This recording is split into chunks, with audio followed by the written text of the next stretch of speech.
Buenas tardes a todos y a todas, ¿no? Gracias por estar en esta segunda sesión de las jornadas de primavera de la Cátedra Cultural Javier Muguerza.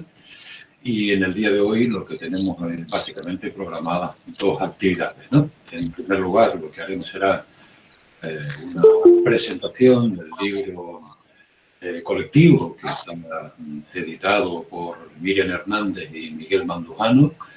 Como saben, Ética y Política, ensayos indisciplinados para repensar la filosofía. Pueden encontrarlo tanto la referencia como el texto completo en la página web de la Cátedra Cultural Javier Muguerza. Ahí tienen los textos en abierto, por si desean, les pongo el enlace por aquí, ¿no? Por si desean consultarlos, ¿no? Y, en fin, procederemos entonces a la presentación del texto por parte de Miguel Mandujano y Miriam Hernández y posteriormente directamente a la conferencia que hoy impartirá Germán Cano entre nosotros, ¿no? Y por último tendremos finalmente la sesión de debate habitual que tenemos siempre, ¿no? Seguimos entonces con las jornadas de primavera de la Cátedra Cultural y le cedo en primer lugar la palabra a Miguel o Miriam, Miriam o Miguel, como ustedes crean conveniente. Bien, buenas tardes.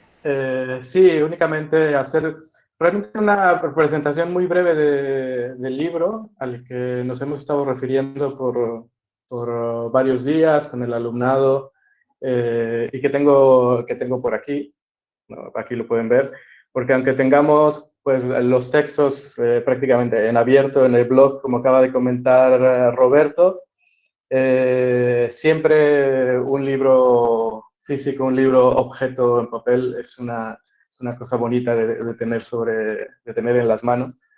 Y bueno, como presentación de este libro, decirles simplemente que es una colección de 12 ensayos escritos por 14 personas que forman todas ellas parte del grupo de investigación Repensar la Filosofía de la Universidad de La Laguna.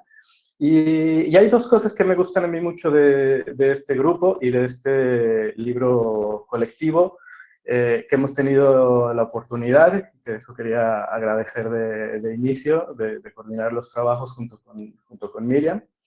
Decía estas dos cosas que a mí me gustan mucho es la heterogeneidad de las personas, del grupo de personas que trabaja en el libro, que está publicado en el libro y que representa muy bien el grupo de investigación. Y una suerte de, diría yo, equilibrio solidario, ¿no?, entre esa heterogeneidad en la publicación.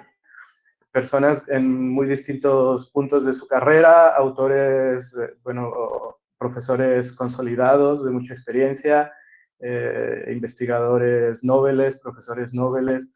Es un equilibrio pues muy bonito de compartir y que hace pues del equipo también un grupo de personas muy disfrutable.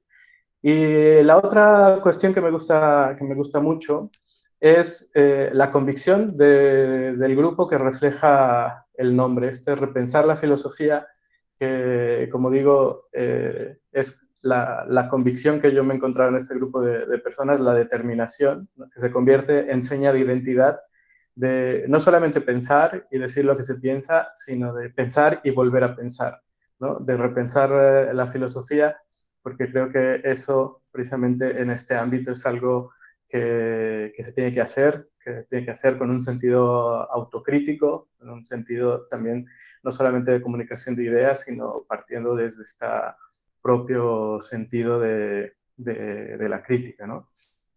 Y bueno, quiero darle la palabra para concluir esta breve presentación a Miriam Hernández.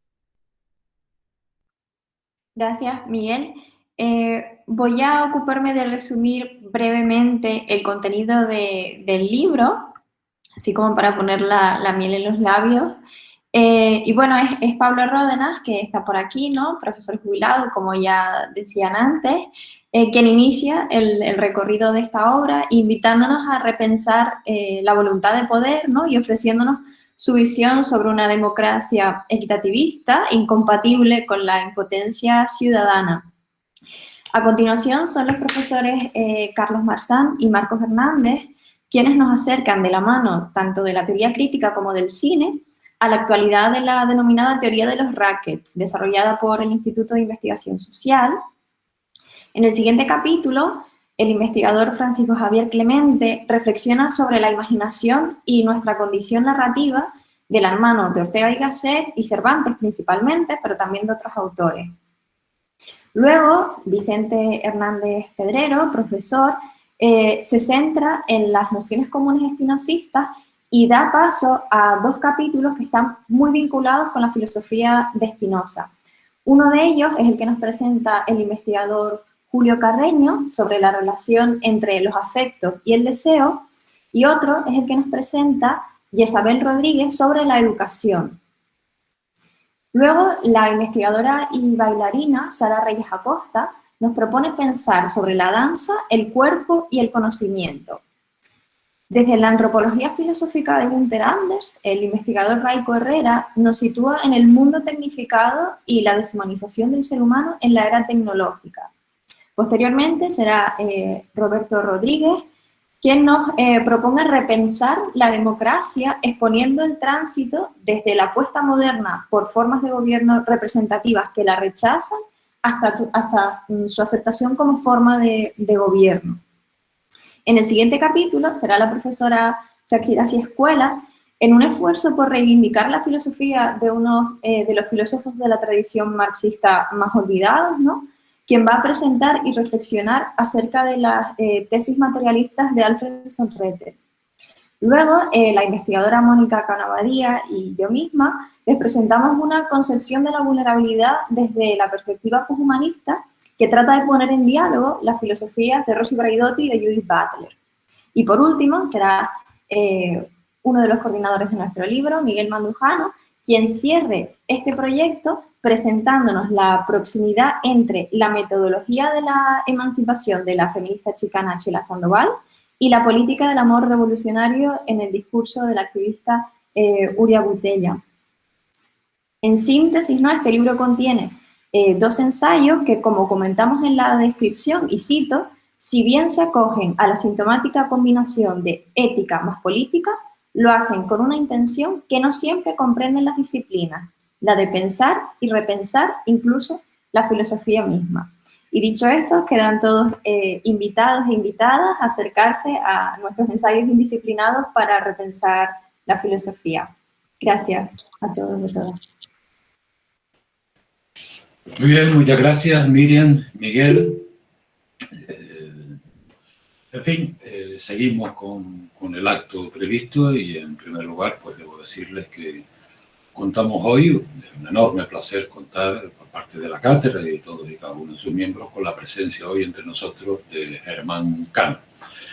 Como comentábamos en los preámbulos, la presencia de Germán dentro de la cátedra, estoy admitiendo gente de por medio, ¿no? Era una deuda pendiente que teníamos con Germán desde el año pasado, que tuvimos que suspender las jornadas por el asunto de la pandemia, pero que felizmente hemos podido concretarla durante este año, ¿no?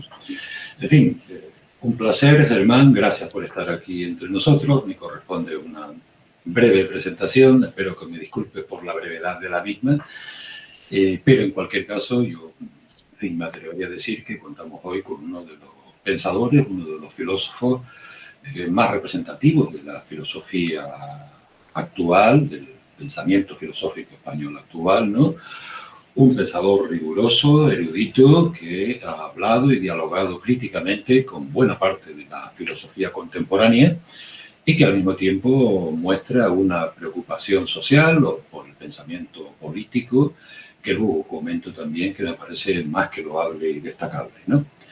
En cualquier caso, también comentábamos ahora, Germán tiene ya una larga trayectoria académica que inició si yo no estoy mal informado, en la Universidad Autónoma, bajo, digamos, la tutela y dirección de Jacobo Muñoz, ese maestro de filósofos españoles, importante, ¿no? Que para las jóvenes generaciones igual, en fin, no es tan conocido, pero que desde luego les recomiendo y les incito a leerlo, ¿no? Y en ese ámbito de la Complutense, pues también se doctoró inicialmente con un trabajo sobre Nietzsche, que luego comenta también, ¿no? Y que también ha ejercido su labor docente investigadora en la Universidad de Alcalá de Henares y que finalmente está en el Departamento de Filosofía y Sociedad, si no estoy equivocado en el nombre, Germán, ¿no? Que dirige actualmente, o sigue dirigiéndolo actualmente, José Luis Villacaña, si no estoy equivocado tampoco, ¿no? Bueno, presentar la trayectoria investigadora de Germán, en fin, tiene sus complicaciones, ¿no? Las tiene porque es una amplia, extensa y documentada trayectoria académica que, por sintetizarla de alguna forma, y siempre seré injusto con ello, pues de alguna forma puede resumirse en una dedicación y una especialización en la obra y pensamiento de Nietzsche, ¿no? Del cual yo diría que es uno de los especialistas más reputados en el ámbito de la filosofía española y del cual pues no solo ha traducido, editado y realizado introducciones críticas a su obra, ¿no? A las de Nietzsche, a buena parte de su obra, sino que también realizó su tesis doctoral sobre ella y ha publicado al menos 4 libros que yo conozco, es posible que haya algunos más, sobre Nietzsche y su pensamiento. Me refiero a Como un ángel frío, Nietzsche y el cuidado de la libertad, del año 2000, a Nietzsche y la crítica de la modernidad, del 2001, al diccionario, la edición del diccionario Nietzsche, de Biblioteca Nueva, de 2012, y por último una obra que creo se publicó a finales de 2020, el año pasado, reciente, Transición Nietzsche, ¿no?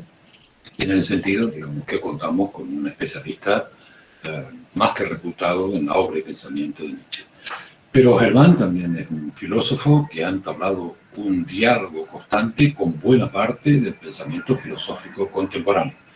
Sería pesado citar aquí el conjunto de artículos, capítulos de libros, comentarios, introducciones, en fin, a pensadores como Foucault, Sloterdijk, Egerton, Eugenio Trías, Lacan, Honneth, Foucault, Marx, en fin, y también sobre la teoría crítica, el pensamiento feminista, etc., ¿no? Germán dispone de una amplia producción intelectual en este sentido y, en fin, alguna que otra comentaré ahora, además de lo ya dicho, pero sobre todo sobre otro aspecto, ese otro aspecto que comentaba de su pensamiento y de su producción intelectual, ¿no? Se trata de lo que yo llamaría algo así como una especie de constante preocupación y necesidad, incluso diría, de pensar políticamente el presente, de pensar nuestra encrucijada, nuestra propia encrucijada cultural. Yo diría que pensar la coyuntura desde la coyuntura, es verdad que con muy diversos y fundamentados anclajes intelectuales, ¿no? Pero desde luego pensar la coyuntura, sus problemas. Cuando digo problemas, digo varios, desde la pandemia, al feminismo, a la globalización, al capitalismo tardío, etcétera, ¿no? Y pensarla también con muchos otros problemas. En esa, digamos, trayectoria de preocupación social o filosófico-política, diría yo también, ¿no? Pues contamos con varias de sus obras, como son Adoquines bajo la playa, escenografía biopolítica del 68, esta es de 2011, Fuerzas de flaqueza, nuevas gramáticas políticas, de Catarata, de 2015, y también ese diálogo a 4 manos, como él mismo comenta en el texto, con Jorge Alemán, en ese otro texto denominado o titulado Del desencanto al populismo, encrucijadas de una época, ¿no? Bien, yo diría, por resumirlo y dejarle ya la palabra a Germán, que si de alguna forma tuviera que caracterizar la obra y pensamiento de Germán, diría que puede señalarse como un pensador que dialoga críticamente con buena parte de la filosofía contemporánea, del pensamiento filosófico contemporáneo, y que al mismo tiempo muestra esa otra preocupación por lo social, lo político, por nuestro presente, por la coyuntura en la que vivimos, ¿no? Podríamos comentar muchos otros artículos y capítulos del libro, como por caso, producciones en obras colectivas, pero les decía que me parece que sería excesivo, ¿no? Simplemente comentaré o señalaré o mencionaré 3 de ellas que, en fin, para la temática que podamos abordar hoy, me parecen relevantes, ¿no? Ese trabajo publicado en el libro editado por José Manuel Romero, ¿no? Crítica inmanente de la sociedad, que se denomina el trabajo, Crítica, Hegemonía y Autonomía, notas para una discusión, un trabajo también reciente, ¿no? O a la que el otro, sobre los feminismos que vienen, un trabajo también a 4 manos con Silvia López Gil, publicado en Un feminismo del 99, coordinado por Nuria Alabado, ¿no? O por último, por comentar el último de los que decía, Pensar lo político en la era de la globalización, en la obra colectiva, el reconocimiento de las diferencias, ¿no? Coordinada por Juan Ramón de la Fuente Ramírez. En fin, Hermann se caracteriza, o diría yo que se caracteriza al menos por señalar que tenemos una tarea filosófica importante en el presente, como tarea, digamos, esencial, utilizando algunas de sus propias palabras en algunos de los textos, que tendría por cometido reflexionar detenidamente acerca del desplazamiento desde la crítica de la crisis a la crisis de la crítica, y todo ello para tratar de articular, digamos, un nuevo imaginario emancipatorio. Precisamente sobre esto es lo que versará su conferencia titulada Para un nuevo imaginario del siglo XXI, de la crítica de la crisis a la crisis de la crítica. Y sin más, pues le dejo la palabra a Germán. Gracias de nuevo por estar entre nosotros. Bueno, pues muchísimas gracias por tan generosa presentación. Muchas gracias a la Cátedra Cultural Javier Muguerza por esta invitación, por estar en estas jornadas de primavera 2021 y gracias en particular a Roberto por haberse puesto en contacto conmigo y realizado esta gestión. La verdad es que sí, era una pena que no pudiéramos vernos el año pasado, pero bueno, hace un año creo que estábamos en una situación bastante dramática. Estábamos mucho peor que ahora, así que bueno, en algo hemos ganado. No sé cuánto tiempo tengo. Yo creo que, me parece que Roberto me dijo 45 minutos. Creo que la pantalla obliga a ser breves. Es cierto, puedo con 45 minutos o quizá un poquito más. ¿Cómo lo veis? Bien, Germán, el tiempo que necesites o creas conveniente. También Vale. estamos acostumbrados a sesiones de 2 o 3 horas, ¿eh? Sin ningún problema. Bueno, no voy a ser tan sádico, no, por favor, Dios me libre. No, bueno, os puedo asegurar que 2 horas desde luego no voy a utilizar. Bueno, pues intentaré 55 minutos a ver si puedo decir todo lo que tenía pensado plantear esta tarde. Bueno, he de decir que voy a tratar de sacrificar, creo que he sacrificado la dimensión sistemática y argumental de mi intervención en aras de plantearos ciertas perplejidades que me origina la actual coyuntura. Como ha dicho Roberto, efectivamente me interesa mucho pensar en este momento la cuestión del intelectual crítico en un momento creo que bastante delicado, donde pues se avecinan las tormentas de un cierto bloque reaccionario, por lo menos esa es mi impresión.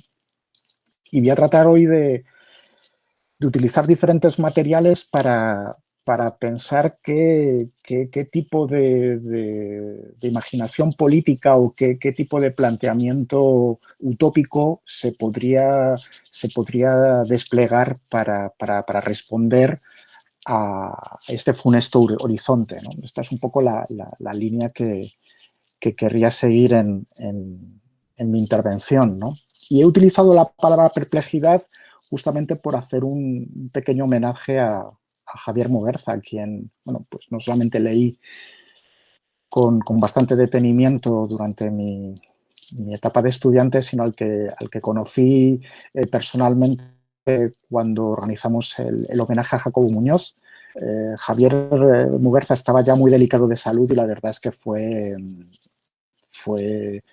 una persona, vamos, se portó de forma magnífica, con un cariño, con una ternura y con una lucidez que todavía recuerdo, ¿no? Y me gustaría partir justamente de esa idea de perplejidad que él tanto desarrolló para desarrollar la estructura o el guión que os voy a proponer en estos minutos.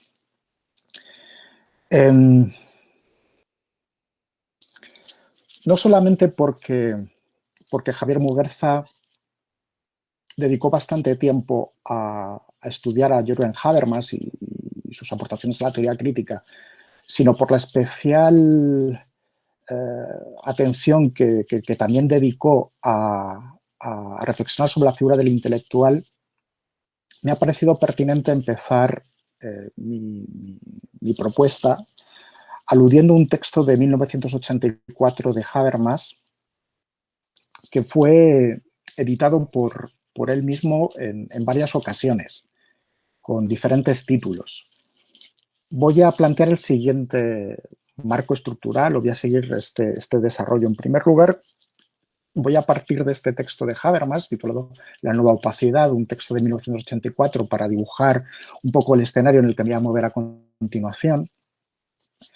En segundo lugar, voy a dedicar cierta atención al debate o al diálogo que mantienen Fredric Jameson y Perry Anderson en relación a lo que llaman la nueva plebeyización o la nueva situación social en el contexto ante el telón de fondo de la posmodernidad. Un diálogo que me va a servir también para utilizar ideas de Mark Fisher y de su libro El realismo capitalista. Este sería, digamos, el segundo punto que quisiera desarrollar. En tercer lugar y por último, partiendo de este desarrollo o de este diagnóstico de los tiempos, introducir la figura gramsciana del intelectual orgánico como posible desbloqueador de energías utópicas o como posible figura que nos puede servir para entender la actual coyuntura, ¿no? Este es un poco el esquema que voy a tratar de desarrollar. Sin embargo, antes, acerca del título, ¿no? Que es un título quizá demasiado ribombante, creo que me viene demasiado arriba para un nuevo imaginario emancipatorio del siglo XXI, de la crítica de la crisis a la crisis de la crítica. Es un título demasiado ambicioso y adelanto que no lo voy a explorar en todas sus consecuencias, pero después de la conversación que tuve con Roberto, me parecía que podía ser un buen tema para dialogar con vosotros y con vosotras. Trato de explicar muy sintéticamente lo que quiero decir con este rótulo, ¿no? Con este título. Entiendo que vivimos una situación de transición entre lo que llamo la crítica de la crisis y la crisis de la crítica.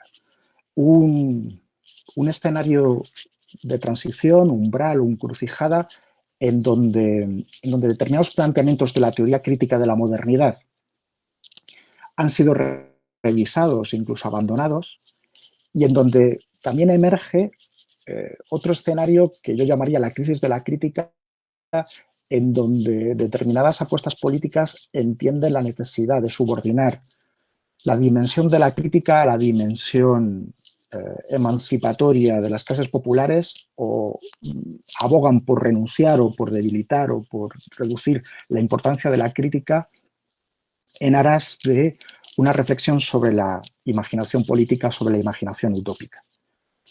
Me parece que un momento clave de esta encrucijada fue el mayo del 68, ¿no? Un momento en el cual justamente con la crisis de la sociedad fordista, con la crisis de la sociedad del trabajo, la sociedad keynesiana o el modelo keynesiano, se abrió un nuevo paisaje de problemas que fue explotado fundamentalmente por el neoliberalismo. Entonces, creo que estamos justamente en este enclave, ¿no? Este momento de parteaguas o de transición en donde la crítica de la crisis de la modernidad o la crítica de la modernidad ha recibido interesantes reformulaciones, entre ellas, por ejemplo, la que vamos a ver a partir de ahora, la de Habermas, y en donde también hay otra opción que, renunciando a determinados valores o determinados postulados de la crítica de la modernidad, entiende la necesidad de pensar lo político más allá de la crítica.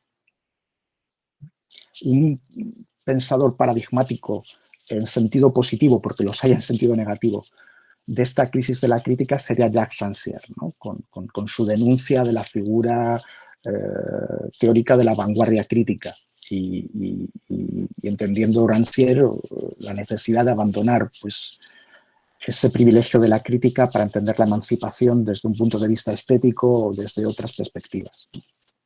Bien. ¿Por qué empiezo con este texto de Habermas que lleva como título, que llevó como título original La nueva opacidad, pero que también se ha publicado como La crisis del estado de bienestar y el agotamiento de las energías utópicas? ¿Por qué empiezo con este texto? Bueno, ya he dicho que simbólicamente me parecía sugerente empezar con Habermas, dada la interesantísima discusión que mantiene Javier Muguerza a lo largo de toda su vida con él, ¿no? Y era una forma también de traerle aquí a colación en un contexto que es inmejorable, ¿no? Como esta cátedra dedicada a su nombre. Habermas escribe este texto en un momento también muy particular de su obra, ¿no? Un momento en el cual está reformulando su proyecto normativo, la pars construens de su visión filosófica.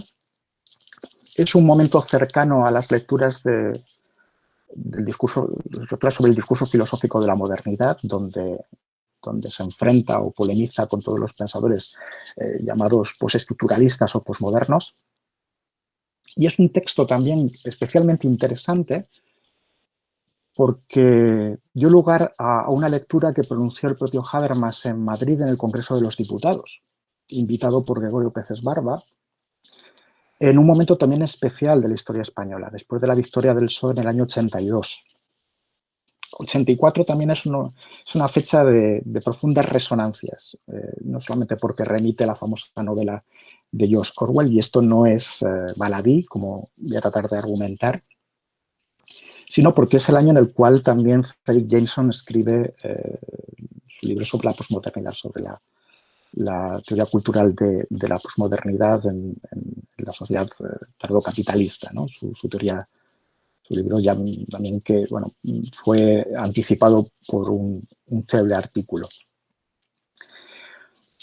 La intervención de Habermas en Madrid tuvo lugar el 26 de noviembre del 84, como digo, en el Congreso de los Diputados, por invitación del presidente del Parlamento español, pero estaba desde luego Gregorio Peces Barba y otras figuras intelectuales del momento detrás, ¿no?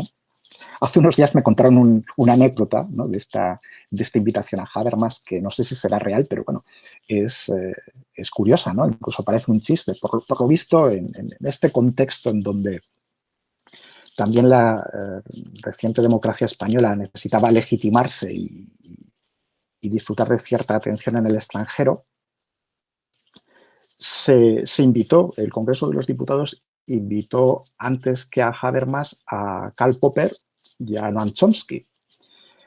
Karl Popper declinó la invitación porque decía que había demasiados comunistas en el Congreso de los Diputados.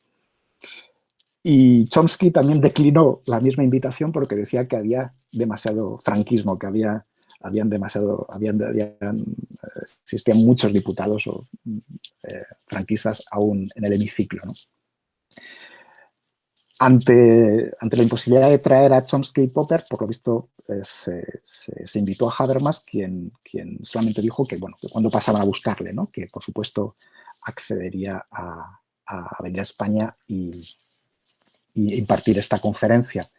Una conferencia que luego pues, se publicó en la revista Mercure en el año 85 bajo el título Die neue Unübersichtlichkeit, la nueva opacidad. En España la conferencia impartida en el Congreso de los Diputados llevó como título sobre la pérdida de confianza en sí misma de la cultura occidental. Y esta es una versión resumida de la que luego pues, se ha podido encontrar en los escritos políticos, en una versión castellana, pero con muy mala traducción, y en un volumen de escritos breves políticos de Habermas titulado precisamente así, Die neue Unübersichtlichkeit, la nueva opacidad o la nueva impenetrabilidad o la nueva oscuridad. Quisiera llamar la atención sobre el año 1984, porque es un año que va a ser emblema ideológico del antiutopismo, o va a ser un año que, a través de la novela de Orwell, va a mostrar un horizonte ideológico, un imaginario ideológico muy marcado, todavía por la Guerra Fría, en donde la utopía es sinónimo de totalitarismo, de barbarie, de tragedia. Es justamente la lectura ideológica de 1984 de Orwell por parte de los think tanks neoliberales y liberales de la época, lo que va a generar, creo que, un nuevo clima ideológico muy interesante. Muy interesante porque triunfa a la hora de identificar toda posición de transformación social o toda posición crítica de la sociedad como una posición, si no totalitaria, potencialmente totalitaria. De ahí que sea muy interesante acudir al texto de Habermas, porque termina diciendo lo siguiente. La crítica a la utopía, que desde Hegel hasta nuestros días, pasando por Carl Schmitt, ha emitido funestas advertencias contra el jacobinismo, está equivocada en denunciar la aparentemente inevitable relación de la utopía con el terror. Es el año 84, repito, es el año en el que Habermas está discutiendo con la posmodernidad, donde está ya esbozando o ya ha esbozado su proyecto de teoría comunicativa. Y un momento histórico en donde Habermas advierte también del agotamiento de las energías utópicas y la crisis del estado del bienestar. A renglón seguido, después de llamar la atención sobre la necesidad de no confundir la utopía con el terror, dice, no obstante, también es utópico en el peor sentido confundir una infraestructura comunicativa muy elaborada de posibles formas vitales con una particular totalidad específica que represente una vida ya realizada. Es un escrito fantástico que, si no conocéis, pues os recomiendo vivamente, porque revela el mejor Habermas, por lo menos el Habermas que a mí más me interesa, ¿no? Ese Habermas que hace ontología del presente, que está esbozando su propia teoría normativa, y en donde no se ahorra dificultades, ¿no? Y donde ve precisamente las dificultades de volver a dar una vuelta de tuerca al reto de la modernidad. Es un texto que busca fundamentalmente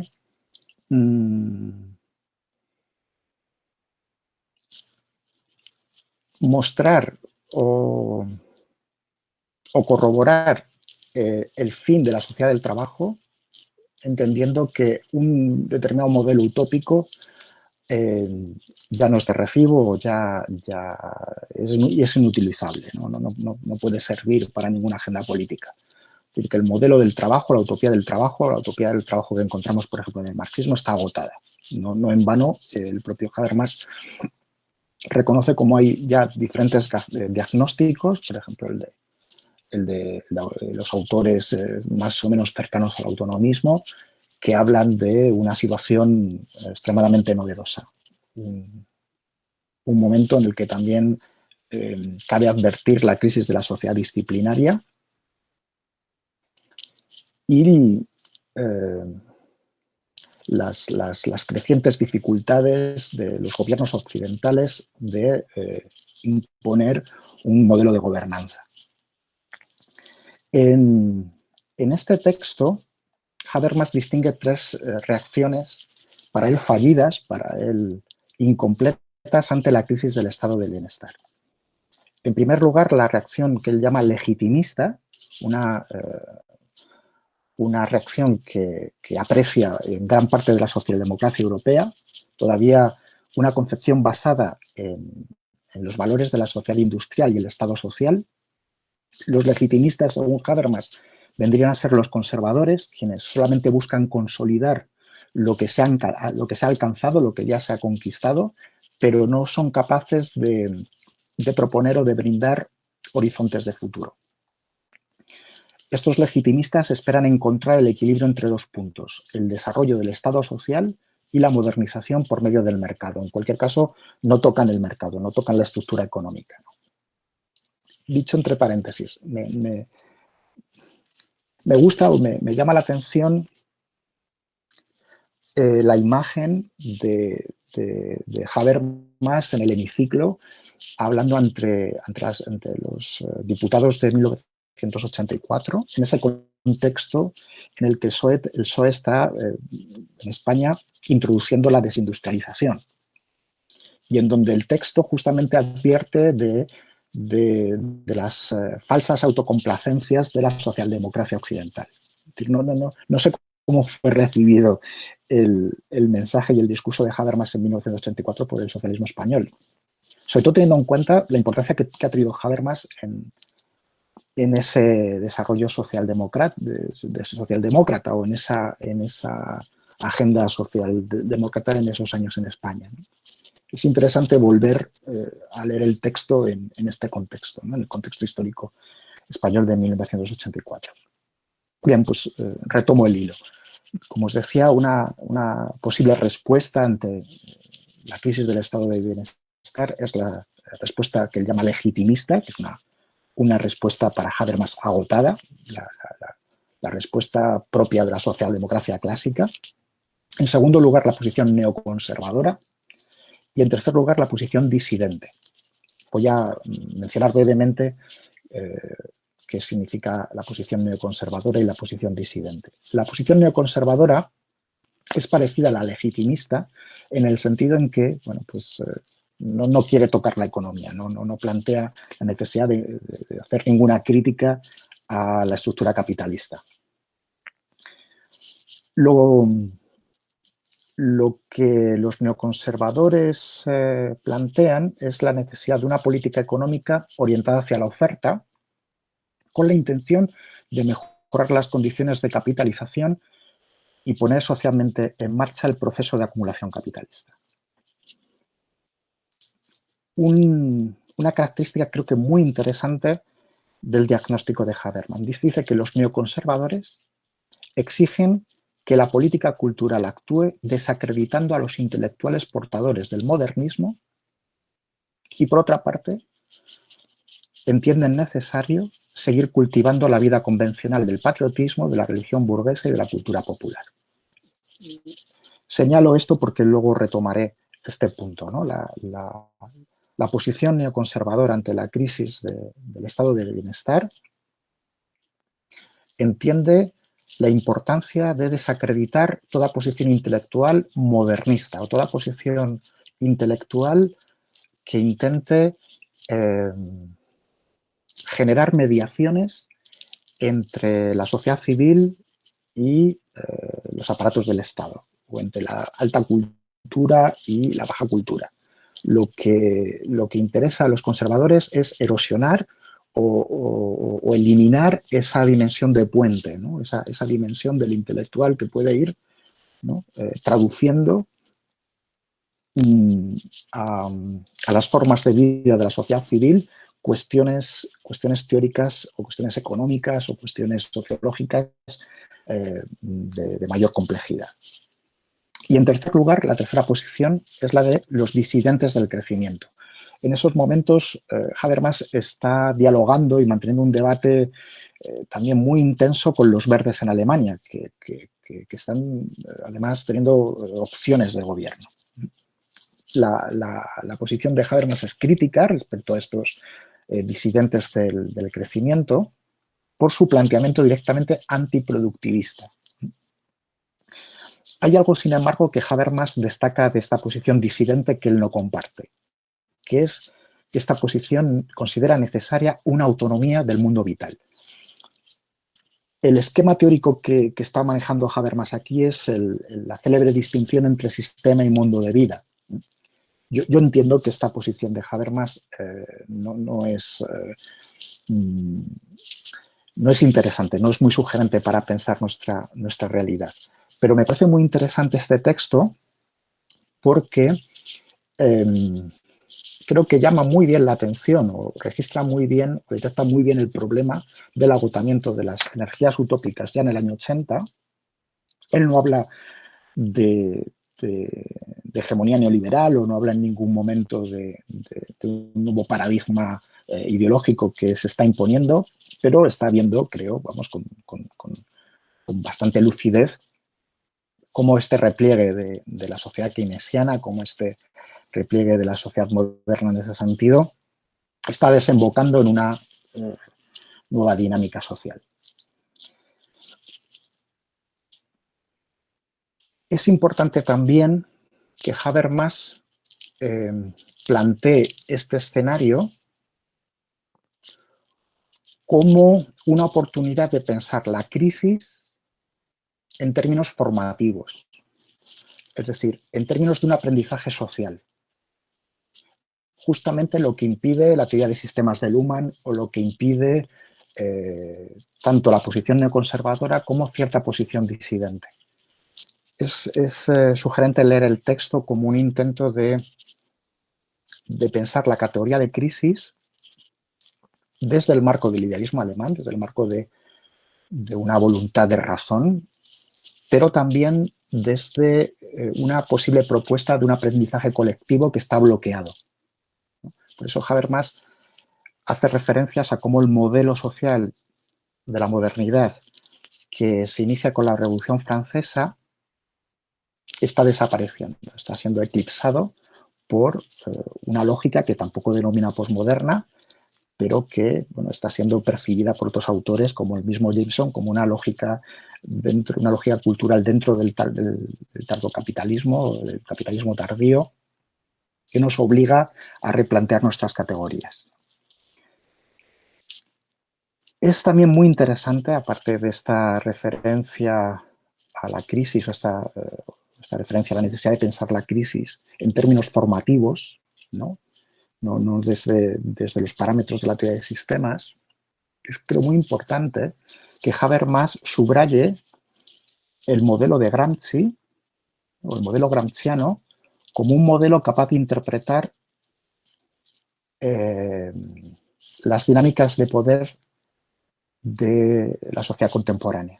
Un modelo que lleva a comprender el poder no en términos monológicos, no desde cierto paradigma subjetivista, como es el caso de la primera generación de la teoría crítica, sino abriéndose a un paradigma intersubjetivo, un paradigma cultural que es capaz de percibir dimensiones de la sociedad que no fueron suficientemente atendidas por la primera generación de la Escuela de Frankfurt. Y entiendo que lo que dice Habermas acerca de la posición neoconservadora conecta con esta reivindicación gramsciana, ¿no? Es una alusión muy breve, una alusión que no tiene un mayor desarrollo, pero entiendo que Habermas está pensando en Gramsci o en su concepto de hegemonía cultural porque es un contramodelo o una contrafigura de lo que persigue justamente la reacción neoconservadora, que es la eliminación de puentes entre la sociedad civil y la teoría, digámoslo así, porque sé que vosotros me entendéis con esta jerga, con este lenguaje, ¿no?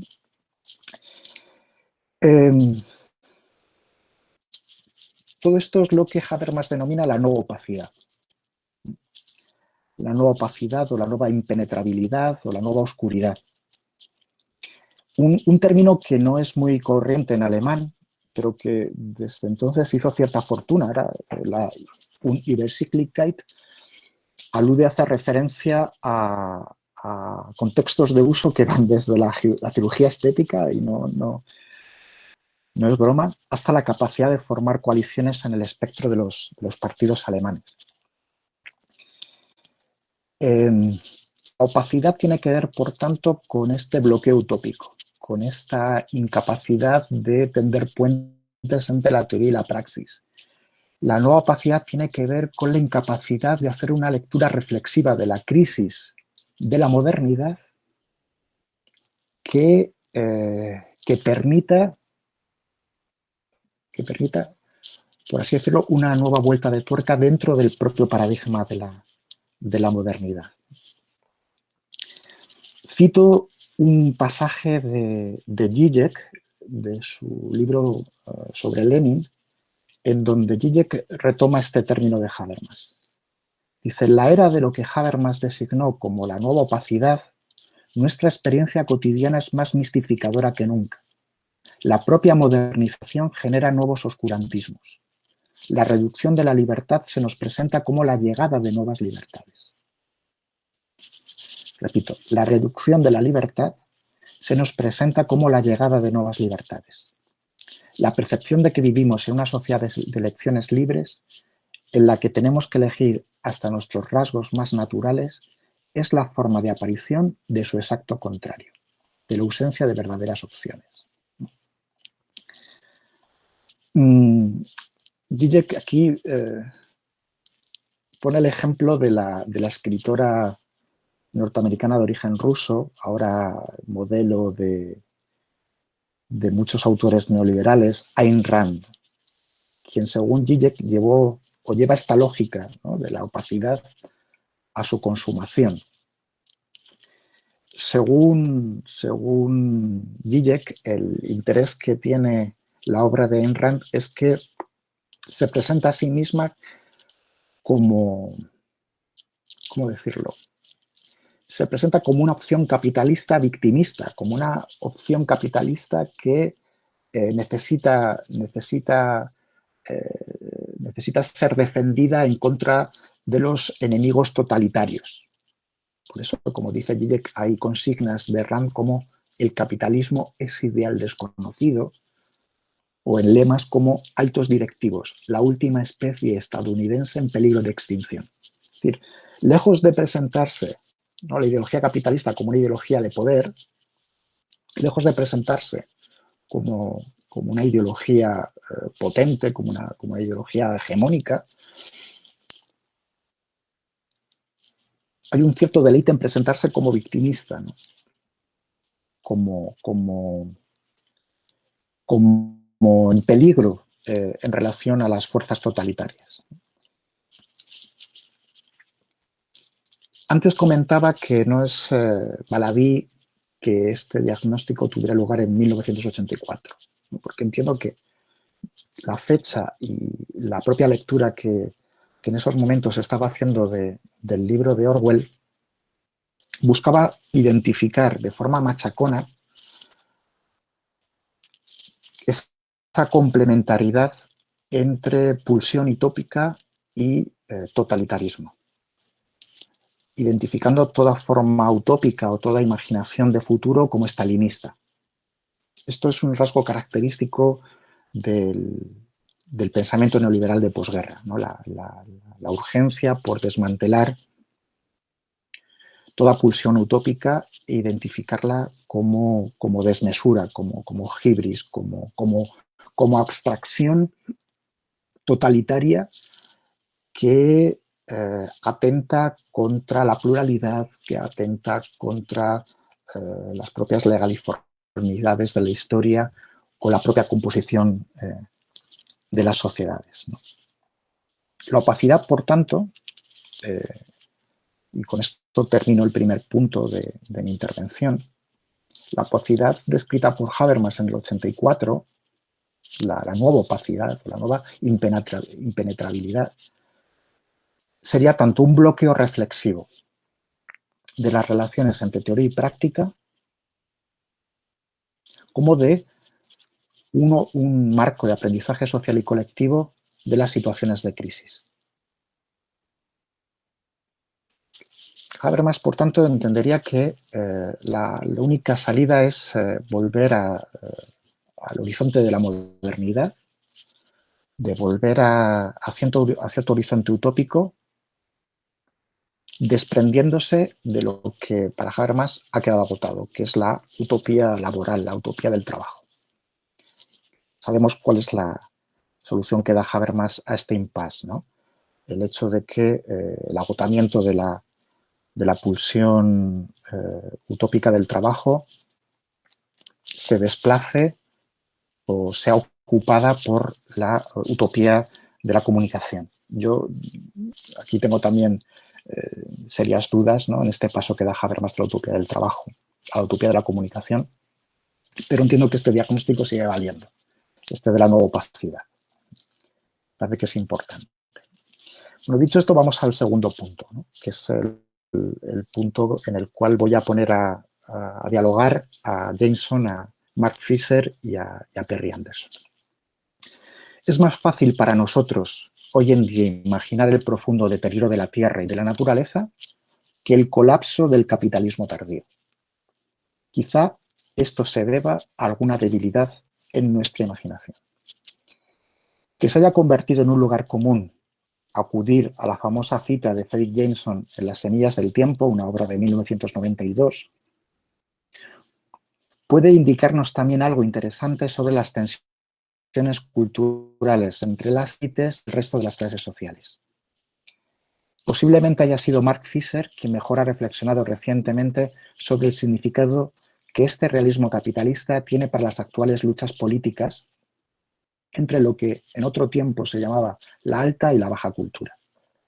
¿No podríamos decir, parafraseando a Jameson, que hoy es más fácil para nosotros imaginar el fin de toda cartografía cultural o tentativa hegemónica que el fin de la dominación de las élites actuales? ¿Y no se traduce esto en lo que Perry Anderson ya advertía bajo condiciones posmodernas, como son sus propias palabras, cita, un creciente encanallamiento general de las clases poseedoras y la tarantinización de las prácticas? Una cita de Los orígenes de la posmodernidad, obra del año 2000.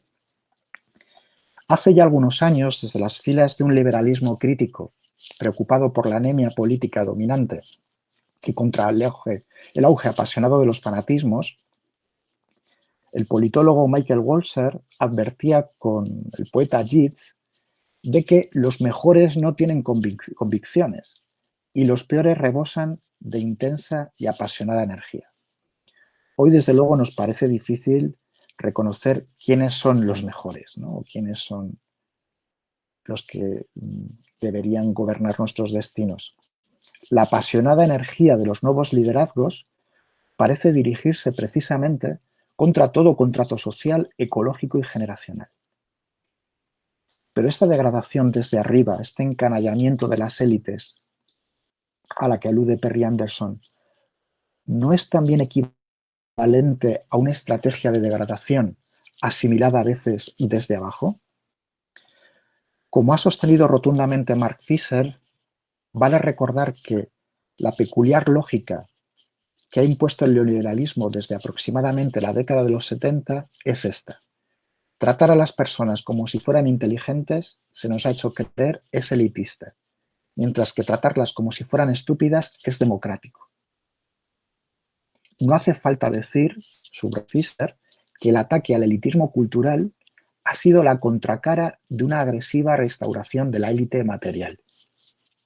Esta es la tesis que voy a tratar de desarrollar en lo que sigue, ¿no?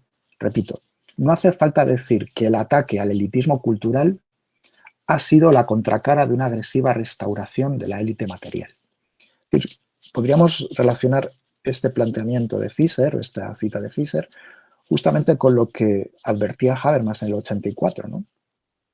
Que la estrategia neoconservadora, ya en los 80, era justamente bloquear en la sociedad civil o bloquear en los canales de la forma de vida de la sociedad civil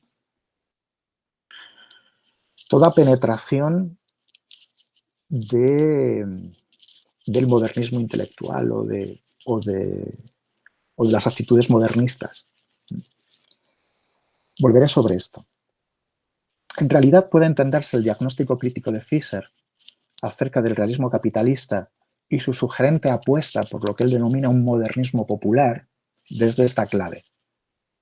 El neoliberalismo ha generado ideológicamente una restauración conservadora en lo cultural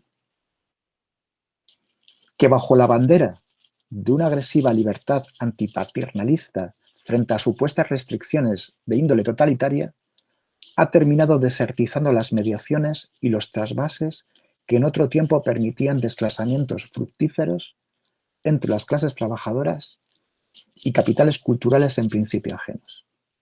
Es decir, la restauración conservadora tiene que ver con la anulación de todas esas mediaciones que, por ejemplo, en los 80 o en los 70 permitían trasvases o intercomunicaciones o traducciones entre las clases trabajadoras y los capitales culturales. O sea, esa función de mediación ha quedado erosionada, corroída con la implementación, con el desarrollo del dispositivo neoliberal. El interés del diagnóstico de Fisher radica, por tanto, en su intento de explorar un territorio de crítica cultural que, desde lo que él llama el modernismo popular, bloqueado durante la hegemonía neoliberal, pueda superar tanto el clásico diagnóstico conservador en torno a la masa como el programa político autonomista excesivamente optimista acerca de la nueva multitud. O sea, justamente la misma posición, una posición muy parecida a la que mantenía Habermas en los 80, ¿no? Ante la crisis de la sociedad moderna, ante la crisis del estado de ni disidencia, es importante trabajar las mediaciones de la sociedad civil. Coincidente con el planteamiento de Fredric Jameson, Fisher entiende que las transformaciones de la sociedad posmoderna no conducen a una mayor democratización, sino a lo que, siguiendo a Brecht, se denomina una fase ambivalente de plebeyización.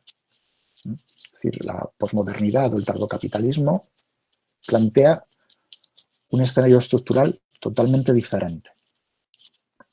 El problema aquí es que esta nueva fase, pese a revelar características emancipatorias positivas, corre el riesgo de que la disminución de la distancia entre las clases sociales provoque, como dice Anderson, una cancelación de la diferencia social y una cancelación de la estructura de clases.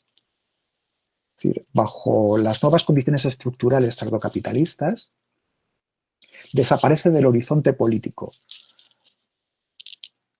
la diferencia de clases, desaparece la posibilidad de entender y de realizar un diagnóstico atendiendo a la división de clases, y emerge otra lógica, que es una lógica en donde, como dice Jameson, el adversario solamente puede ser entendido como un intruso o como alguien ajeno, como un otro que atenta contra un espacio orgánico.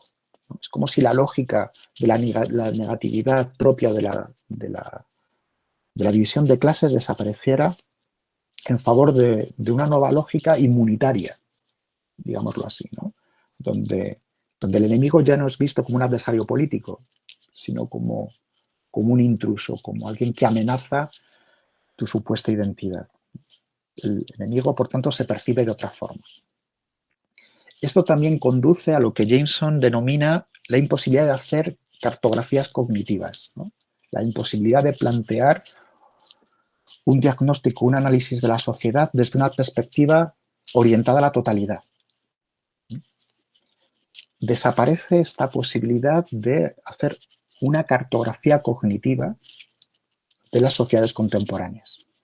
Y en la medida en que retrocede o desaparece la capacidad de hacer mapeos cognitivos respecto a nuestra situación social, una posibilidad que también nos permite entender la estructura de clases, en esa misma medida, dice Jameson, emerge lo que llama la Purse Cognitive Mapping, es decir, una cartografía de segunda categoría, una cartografía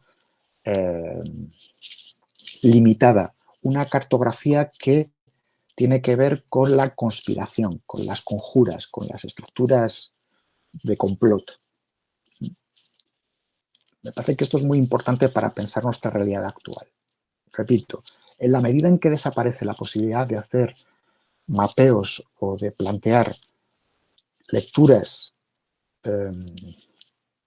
cognitivas de la totalidad social, y esta imposibilidad tiene causas objetivas, causas estructurales propias de nuestra tardomodernidad, la única forma de dar sentido al malestar, la única forma de dar sentido a los problemas es a través de la conspiración, es a través de lógicas de la conspiración.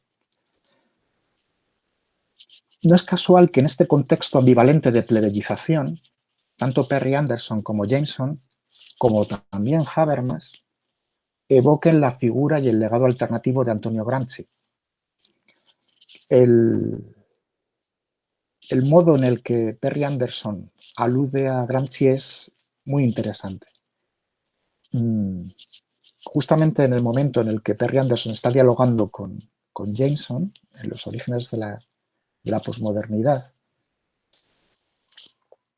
Anderson indica lo siguiente: la plebeyización, ¿no?, esta situación monstruosa, esta situación que permite entender, por otro lado, la importancia del populismo en las sociedades contemporáneas, la plebeyización significa, en este contexto tardomoderno, una vasta ampliación de la base social de la cultura moderna. Es decir, hay avances de democratización en la sociedad de masas. Pasa que esta ampliación de la base social de la cultura moderna, al mismo tiempo produce una enorme disminución de su sustancia crítica. Una disminución de la sustancia crítica que, según Perry Anderson, produce la insulsa pócima posmoderna.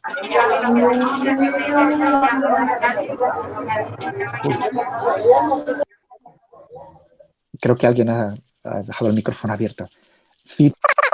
Sigo citando a Perry Anderson.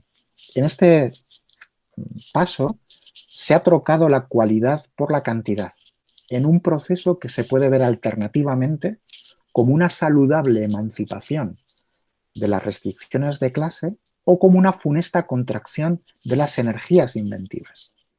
Ciertamente, termina Perry Anderson, el fenómeno de la vulgarización cultural, cuyas ambigüedades llamaron la atención a Gramsci, se está manifestando por todo el globo. El turismo de masas, la mayor industria del espectáculo, se puede considerar su monumento, con su imponente mezcla de descanso y saqueo. Es una situación que Perry Anderson también compara con el protestantismo de la modernidad, con ese momento inicial del mundo moderno, donde el luteranismo realizó una fuerte crítica a las estructuras de la verticalidad católica. Es más, Perry Anderson, evocando también algunos pasos muy sugerentes de Gramsci en los cuadernos de la cárcel, hablan de esta situación posmoderna como una situación protestante moderna, o un neoprotestantismo, mejor dicho.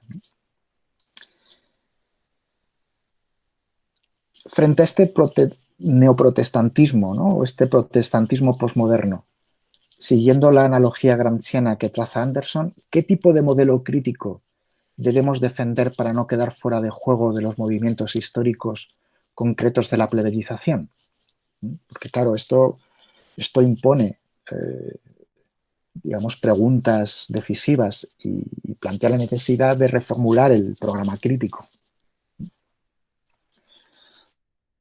Para Fischer, aquí surge también la necesidad de recuperar en cierta medida, como tensión cultural, lo que desde la cultura neoliberal dominante se caricaturiza una y otra vez como paternalismo.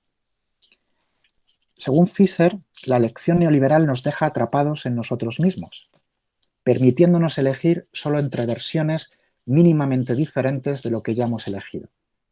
Frente a esto, el paternalismo, que evidentemente tiene unas connotaciones distintas en Fischer, es una forma como de generar tensión respecto a las formas de vida de la sociedad civil, ese paternalismo positivo, según Fischer, tendría que apostar por un tú diferente, un tú que todavía no existe.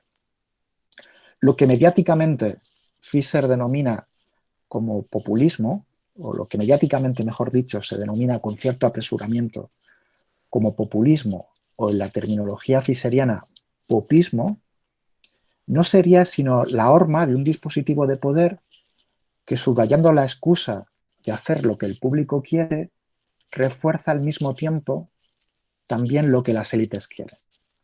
Es decir, justamente por esta corrosión, este eclipsamiento de la tensión cultural, las masas sociales, las formas de vida existentes, son coaptadas por los dispositivos de poder. Esta es la razón por la que Fischer, tomando el testigo gramsciano de otro autor muy importante para comprender esta coyuntura, Stuart Hall, entiende que la política de izquierda ha chocado no pocas veces contra un muro de incomprensión. Cito un paso de Mark Fischer, de Los fantasmas de mi vida.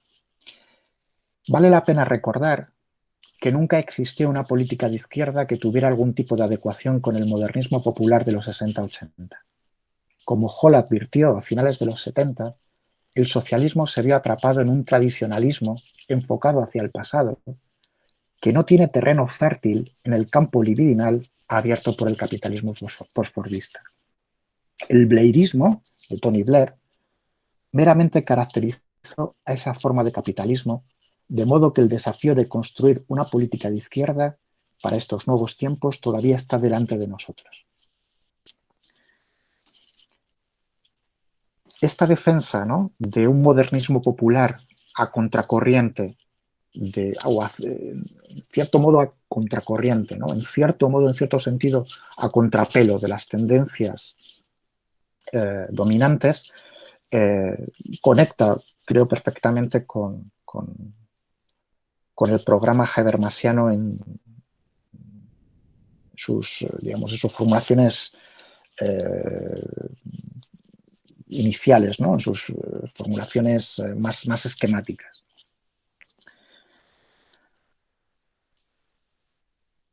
¿Cuál es nuestra situación actual, ¿no? ¿Cómo podemos conectar este diagnóstico con los problemas actuales?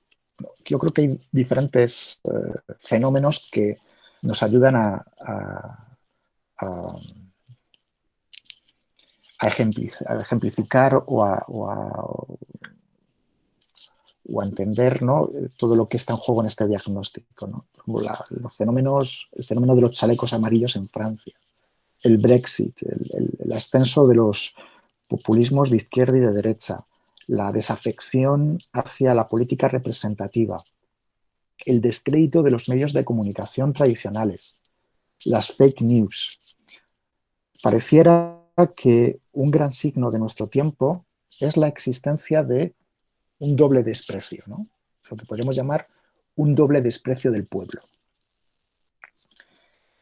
Por un lado, la profunda sospecha del establishment o de la cultura de gobierno hasta ahora hegemónica hacia lo que se califica en ese gran y difuso cajón desastre llamado populismo.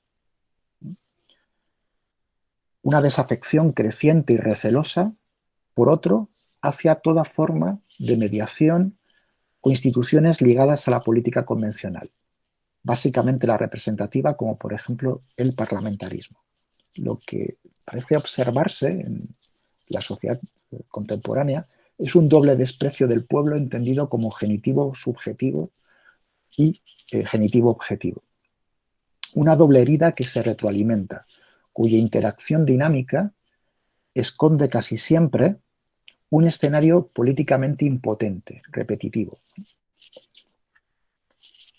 Creo que la mejor ilustración, ¿no?, de este doble desprecio, o de esta situación de doble desprecio, o esta situación de doble resentimiento, es el Brexit británico. Un Brexit liderado por alguien como Boris Johnson, que representa a las élites dominantes por excelencia, ¿no? No es casualidad que un alumno de Eton, de la escuela más aristocrática, de las élites dominantes en el Reino Unido, una figura de estas características como Boris Johnson, haya impulsado ese fenómeno supuestamente popular, o ese fenómeno impulsado desde abajo, ¿no? Esta complicidad, ¿no?, esta relación entre las élites, ¿no?, entre las élites dominantes y las pulsiones populares más bajas, esta funesta complicidad, ¿no?, entre ese resentimiento hacia arriba y ese resentimiento hacia abajo, es lo que parece marcar, ¿no?, el signo de nuestra época, ¿no? Por ello no es casual que en el imaginario de época, como dice Mark Fisher, haya tenido tanto éxito el melodrama político de la película V de Vendetta. Es optimismo salvífico que plantea el escenario político desde la fácil dicotomía de una multitud presta a tomar el poder y un poder autoritario controlado por una oligarquía corrupta. Como ha señalado Mark Fisher, si la tarea política más crucial es ilustrar a las masas sobre la venalidad de la clase dominante, entonces el modo discursivo predilecto será la denuncia.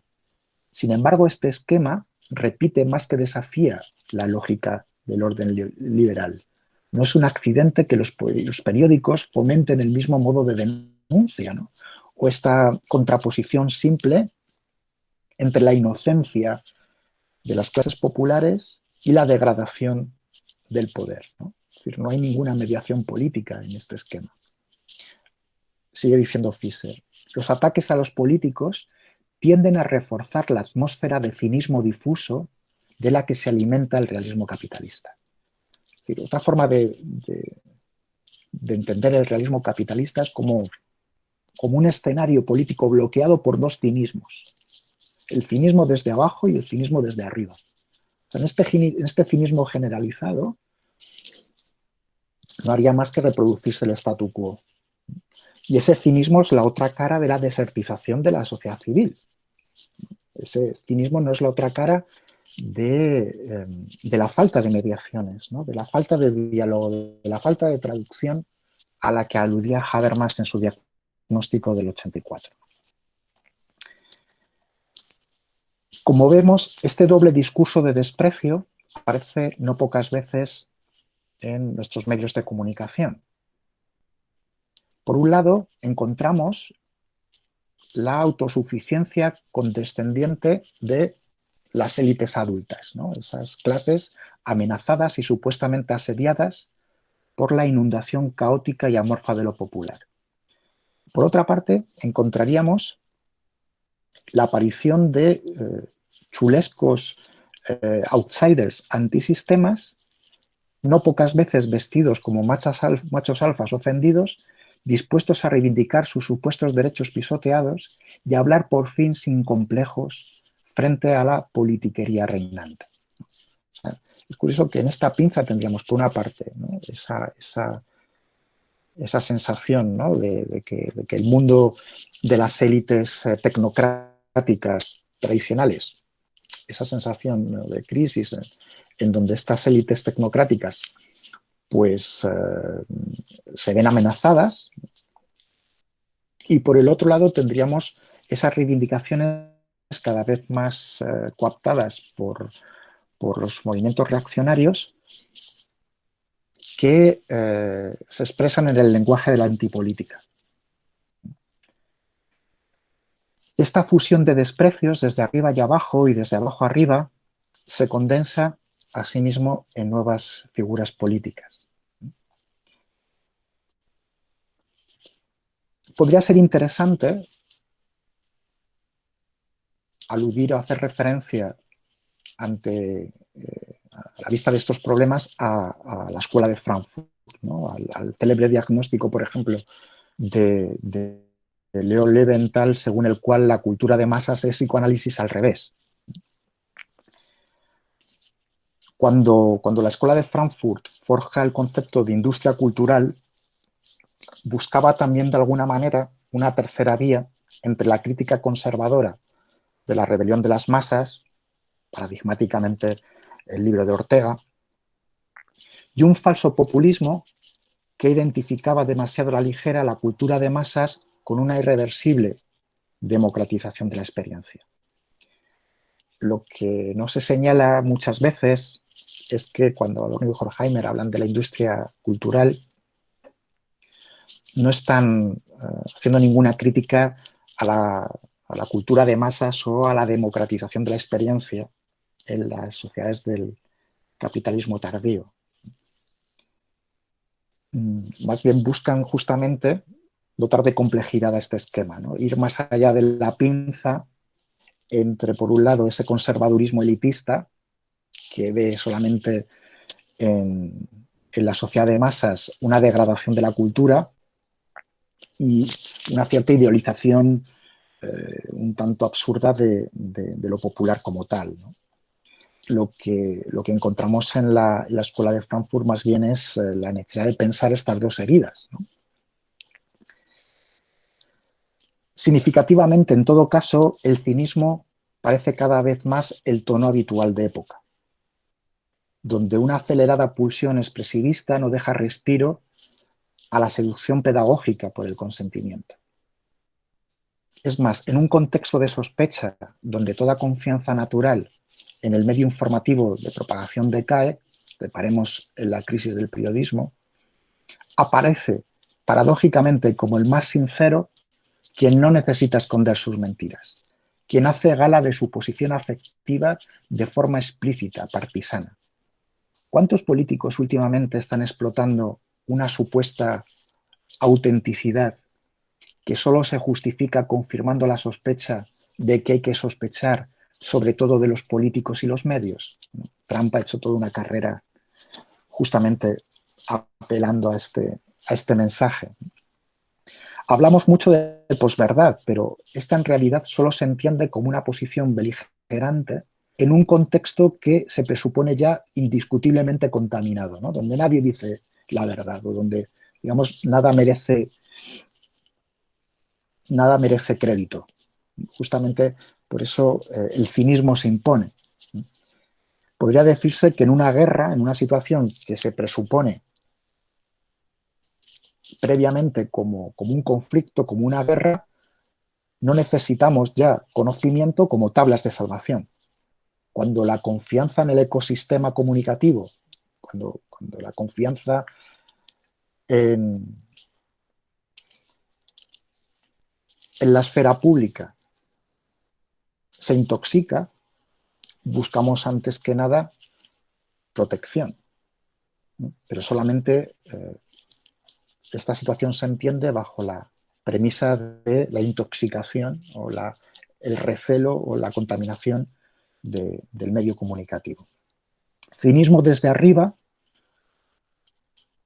pues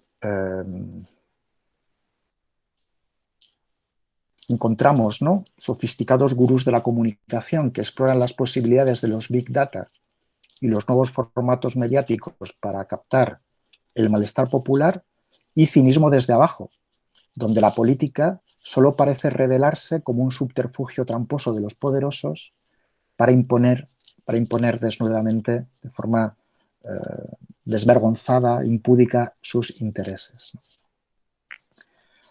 sobre esta extraña complicidad entre dos caricaturas de sí mismas, lo que en otro tiempo se llamó con otros acentos, desde luego, la rebelión de las élites y la rebelión de las masas, parece pivotar el centro de gravedad de nuestro tiempo, ¿no?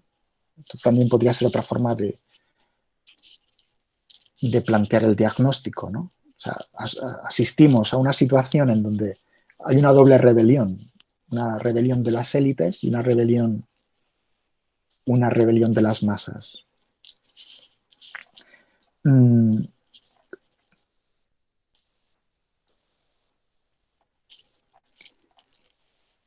Habría, y voy a dejar de lado este aspecto porque nos llevaría muy lejos, cabría introducir aquí la categoría psicosocial del resentimiento para descifrar este escenario, ¿no? Para arrojar luz sobre este escenario. Pero bueno, voy a dejarlo de lado porque bueno, creo que esto nos podría llevar más lejos, ¿no? Frente a esta situación, ¿no? Esta nueva opacidad en términos de Habermas, hace unos minutos comentábamos cómo el legado alternativo de Gramsci podía ser útil para entender la dinámica ambivalente de la plebeyización en tiempos posmodernos.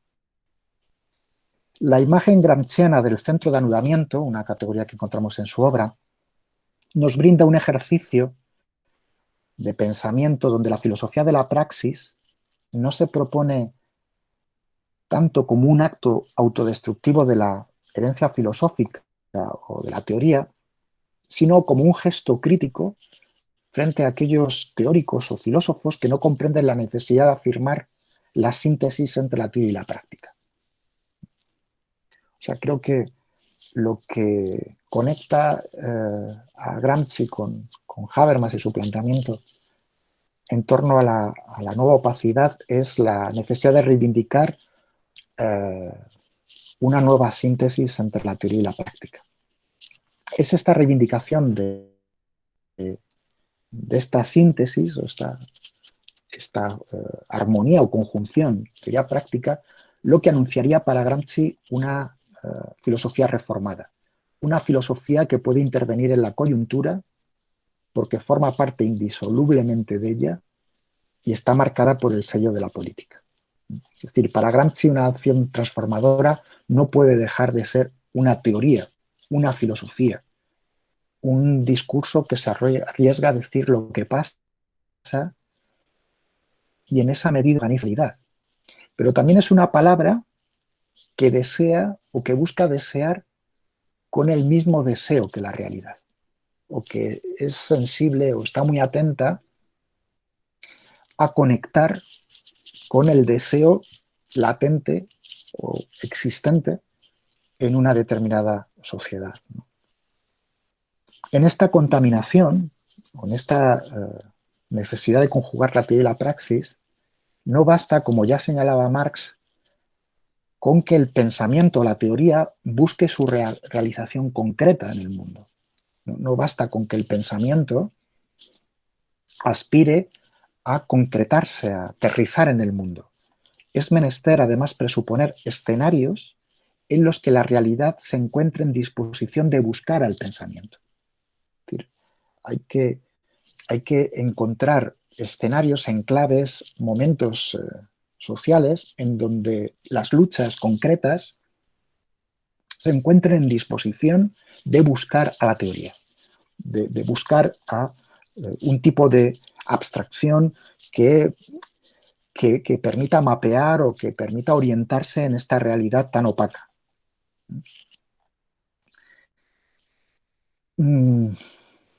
Gramsci, en su crítica al filósofo o al teórico, salva siempre al educador.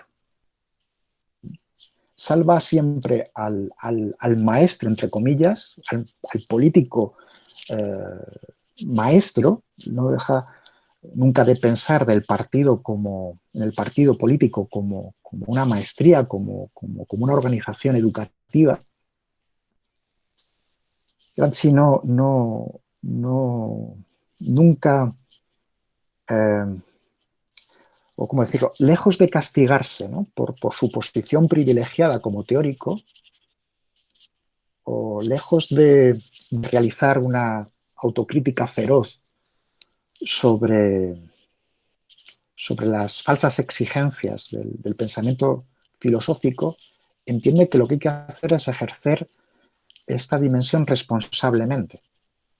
Así es como define al filósofo democrático, al filósofo convencido de que su personalidad no se limita a su individualidad física, sino que se halla en relación social activa de modificación del ambiente cultural.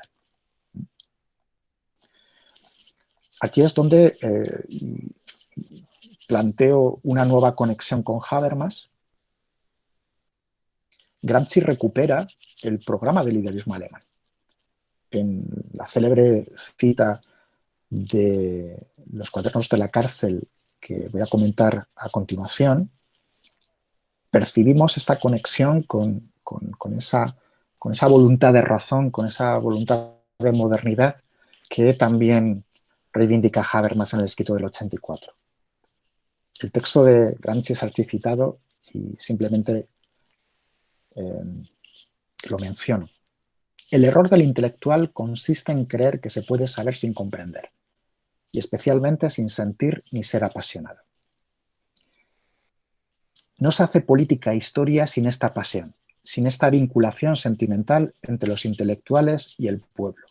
En ausencia de tal nexo, las relaciones entre intelectuales y el pueblo-nación son o se reducen a relaciones de orden puramente burocrático, formal. Los intelectuales se convierten en una casta o un sacerdocio. Es llamativo cómo, en virtud de este movimiento contaminante que busca orientarse en medio de los reflujos fascistas de los años 30, Gramsci se vuelve a internar en las antinomias que siglos atrás el idealismo alemán o Schiller denunciara a la luz de los excesos coercitivos de la racionalidad ilustrada, esa escisión entre lo que el alemán llamaba el egoísmo de nuestros sentidos y el egoísmo de nuestra razón, el salvajismo y la barbarie. Es curioso cómo en un contexto, el contexto del fascismo de los años 30, ante esta plebeyización, ante esta disolución de las mediaciones, Gramsci, aunque no lo mencione, recupere este modelo que se había planteado en el primer idealismo alemán, ¿no? Es cierto, no quiero decir con esto que ese programa haya que recuperarlo en su totalidad, ¿no? Pero debemos tener en cuenta que es Habermas el que justamente alude a ese momento idealista al constatar que en el año 84 algo está cambiando respecto al horizonte de la modernidad impulsado por la Revolución Francesa. Y, como sabemos, ese marco del idealismo alemán no se puede entender al margen de ese horizonte de futuro abierto por la Revolución Francesa, ¿no? Voy terminando. ¿Cómo salir de este funesto círculo vicioso cínico, ¿no? ¿Cómo salir de este dilema, ¿no? De esta posición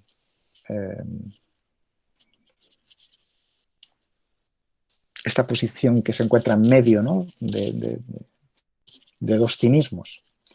Ya tras la Revolución Francesa, el viejo Kant nos alertaba de aquellos políticos y analistas que sostenían la necesidad, cuando no el cinismo, de tomar a los hombres como son, la cita de Kant, y no según sueñan los pedantes desconocedores del mundo o los bienintencionados fabuladores como debe ser.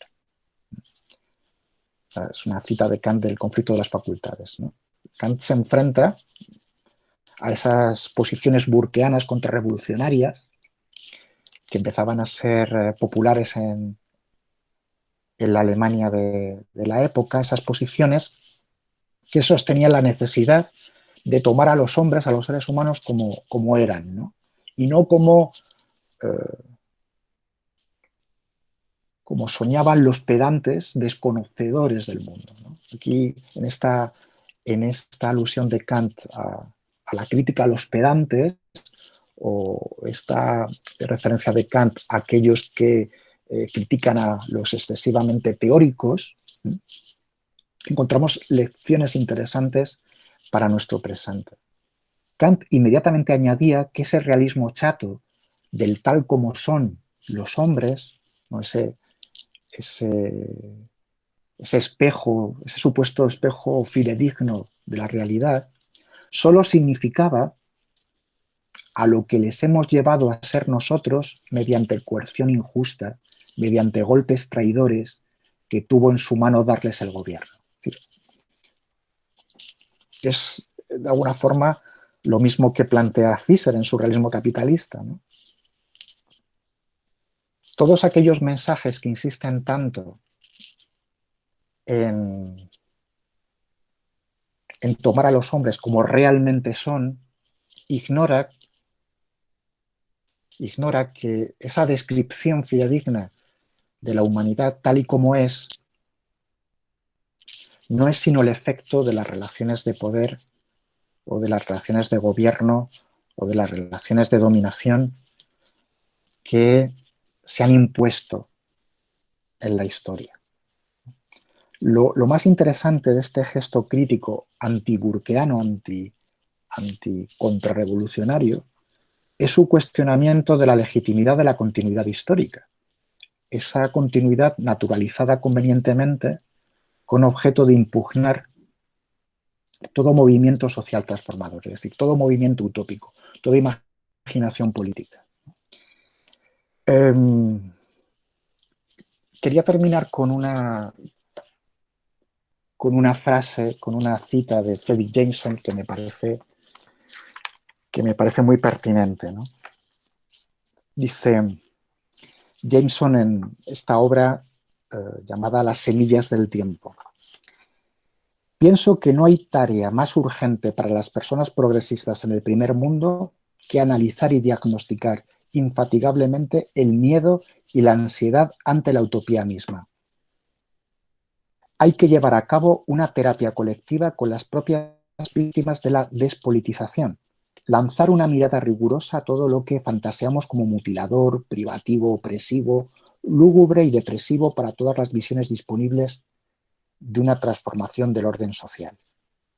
Es decir, esta necesidad de desbloquear el realismo capitalista, esta necesidad de impulsar pulsiones utópicas, me parece que es clave para cortocircuitar este doble cinismo en el que nos encontramos. Bueno, perdonad que me haya extendido un poco, ¿no?, del horario que tenía previsto, pero bueno, dejaría aquí mi intervención. Bien, muchas gracias, Herván.